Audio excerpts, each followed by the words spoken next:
Good morning, everybody. Got a call from Saskpower. They need some help about 2 miles to the west of us. So we're gonna fire this guy up, I guess, once we get it dug out. Quick reminder to like and subscribe if you enjoy what you're seeing. And as always, comments, questions, concerns, send me a line and I'll try and respond to everything. All right, so we are off to go about 2.5 miles that way. That's the farm. Yeah, you know what? It might only be 2 miles. Saskpower has a bunch of down poles, and they said they wanted to know if they could rent, essentially, me for the day to run the Delta track to help pull stuff around. They didn't really say what it was, but I'm guessing I can pull whatever they need to as long as I don't get stuck. So this is the first time I've gone west of the farm since the storm. You can see she blew in pretty hard from the north and covered this road up pretty good.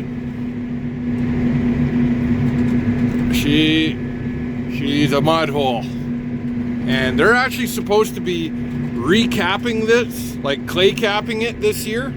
You can see a lot of the stone body to the road is starting to show. That actually started after 2020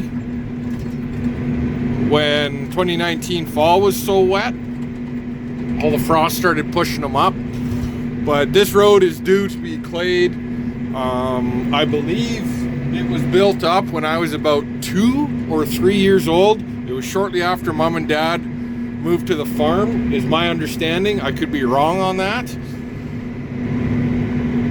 But yeah, so Dad talked to one of the RM counselors this morning, and they are planning on putting a ban on. It may already be on this road. I think all RM roads, but this road in particular, and you can probably see why. She is going south in a hurry.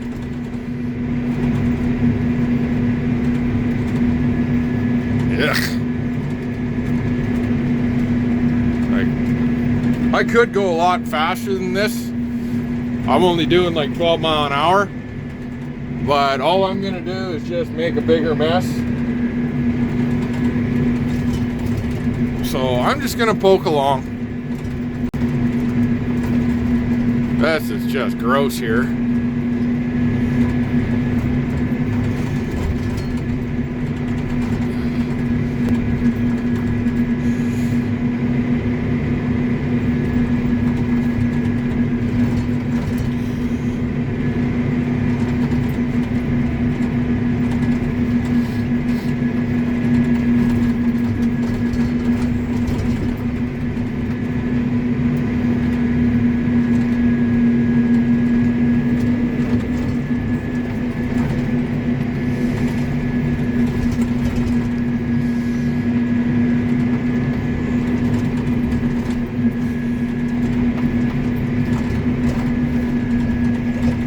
Alright, so crossbars busted on that one.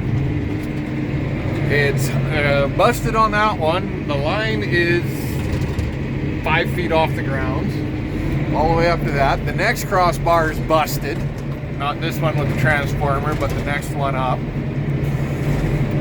And I know there's a line that goes straight north and south here. That sounds like the one we're going to be working on, but I don't know for sure. So I'm not even sure what I'm doing here. I'm just here to pull people, because that's about all I'm good for.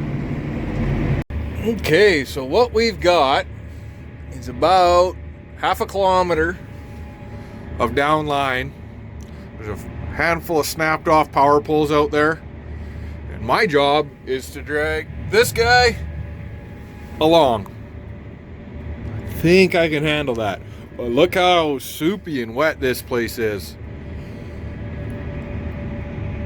Yeah, so like that pole, she toast.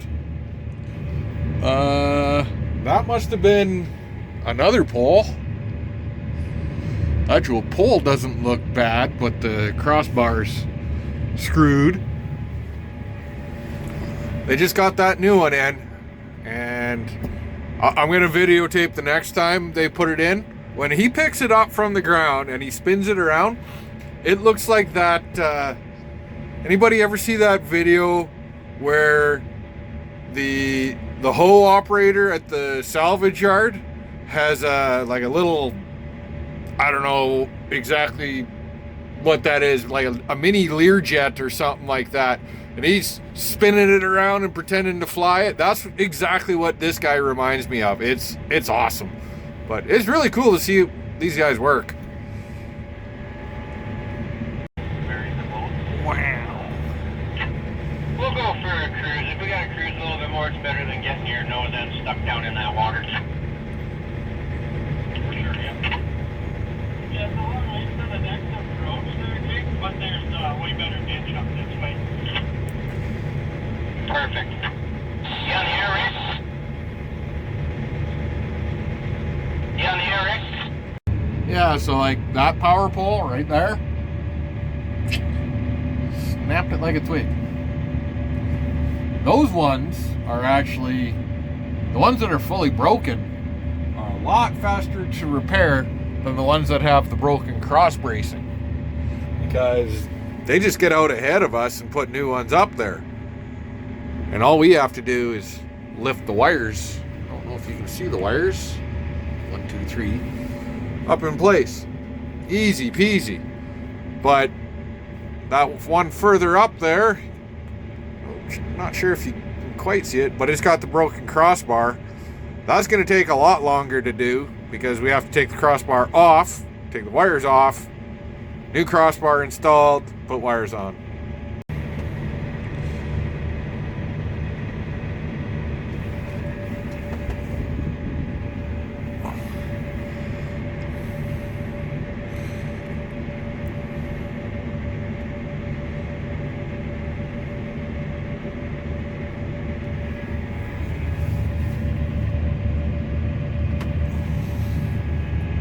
So this has actually turned out to be a really neat experience for me. This is something I really have almost zero experience with, is electrical installs, as far as whether you call it hydro or main power or line working, that kind of stuff. I know a few guys that work for Saskpower. In fact, this is Westcore, I believe is what they're called. They're just subcontracted. They're down from Regina to help out because of this storm. I was talking with one of the guys there, and he was just flattered. That's just the guy that's up there. He's absolutely flabbergasted at the amount of damage that's down here.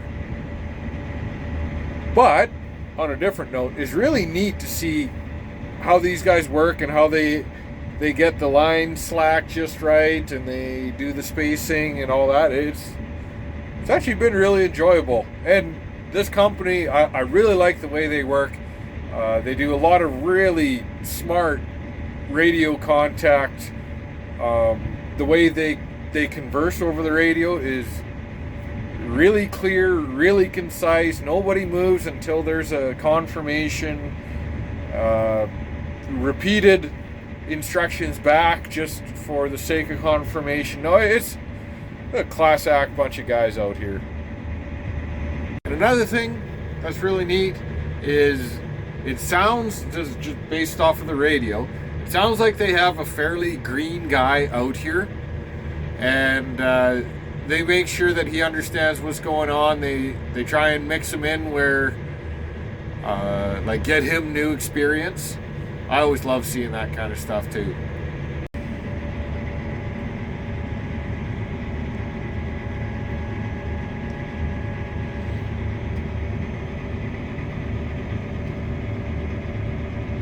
Another thing that's neat is with these guys is that it seems like they either have a new guy, as far as new to their crew or new to his position or just green in general, but they're always, I see them looking out for him, and I see them trying to get him involved as much as possible wherever it's safe to do so, and they're out there trying to get him new experiences as far as, you know, doing tie-ins and whatnot. He seems like a really good hard worker. He's running around, not running, but he's hustling, he's on the ball. So I always love to see that kind of stuff. I like seeing guys do it old school too. Come back here, I need a 3 on super top, and you stole all of mine. One guy be what? One, not this pole that we're on, but 2 behind it. He climbed that one old school with the belly sling, and yeah, he's out there tying the lines in place.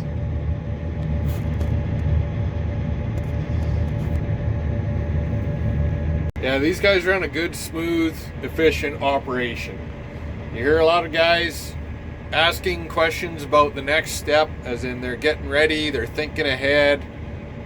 Leadership is very open to suggestions, shows a lot of foresight. There's not a lot of panic out here.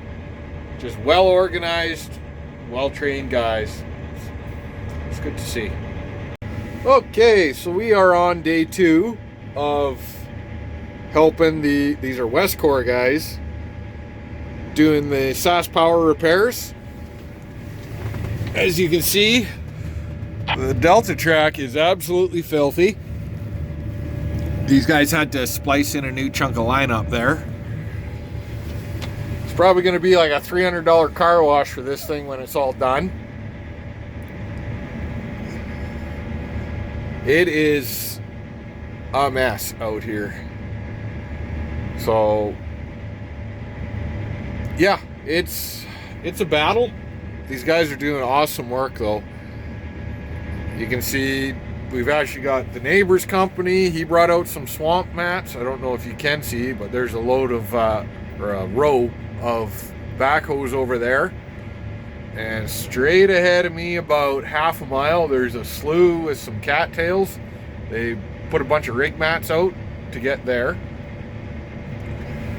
We, in the last, well, since about 4 o'clock yesterday till now, we shut down at dark, but we did about a mile and a half, 2 miles, a lot of broken poles, a lot of down power line, there's a couple of 6-foot snowbanks I didn't want to drive over with a 60,000-pound tractor. So a lot of skipping vehicles around and tying one to the other, and pull this guy, unhook, run back, pull another. So it's been very, very, very tough work, and these guys are just loving life. They're having a blast. Could do without the wind today, but yeah, so as you can probably see, the tracks are right full of ice, mud, and snow. The back of the tractor, you can hardly tell what color it is. This is probably the best spot we've had the entire time as far as pulling, but I had to pull them through the field over there. I'm gonna have to pull them through this water and up to those new poles over there.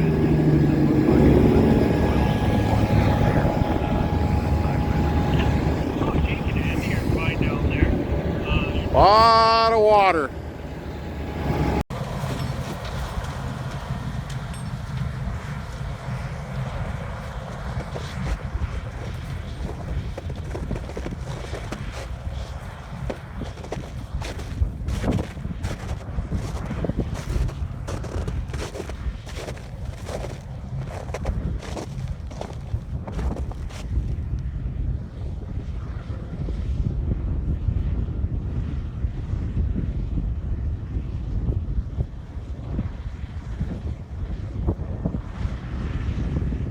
Here we are, getting pulled around.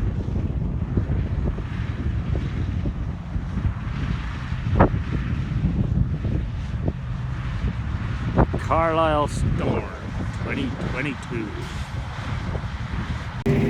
All right, we're all done around here. The boys are heading down to Carnduff. So I am heading into town to the truck wash to spend a couple $100 trying to get this thing cleaned up. Well, that's what she looks like before. Luckily it's warm enough.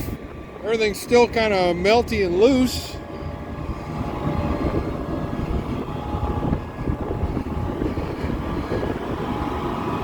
I could hear some spots where like it was dragging on the track a bit. We'll get her in decent shape, hopefully. Well, we got the worst of it off. We picked up a little more on the way home. But, you know what? You can tell what color of tractor she is. And, well, they're saying we might get another storm this weekend. This time rain. If we get that, spot free rents. Should blast her off pretty nicely. Me, on the other hand, I gotta go get all of that stuff. All of that stuff off. I kind of feel about 5 pounds heavier just in sand. That wash, I was gonna call it a car wash, tractor wash, truck wash, took Dad and I 72 minutes, so that's 2 wands going full bore, 72 minutes to get it to about 80% clean. That is the worst part about owning a Delta track, a quad track, an RX. I'm not sure about the 2 tracks, how bad they are to clean, but these 4-track machines are a lot of work to clean. Now, before I get too far, we probably spent 45 minutes of that 72 minutes just cleaning tracks, and we didn't get it all. Now, we could have either waited for a warmer day and let that melt and then gone and cleaned off the mud, but the mud, when it's wet, cleans so much nicer, so we did that. In the future, hopefully, maybe a few years down the road, we have a wash bay at the farm, and it would be fantastic if we could just pull that in there and just close the doors, maybe hose it off and let it melt overnight, keep it nice and humid in there, get at it first thing in the morning. That would be perfect. We would probably be able to wash that entire machine in, I bet you one guy could do it in about half hour to 45 minutes. So, I don't know, maybe something in the future, but that's what we had to deal with, and so that's the way we did it.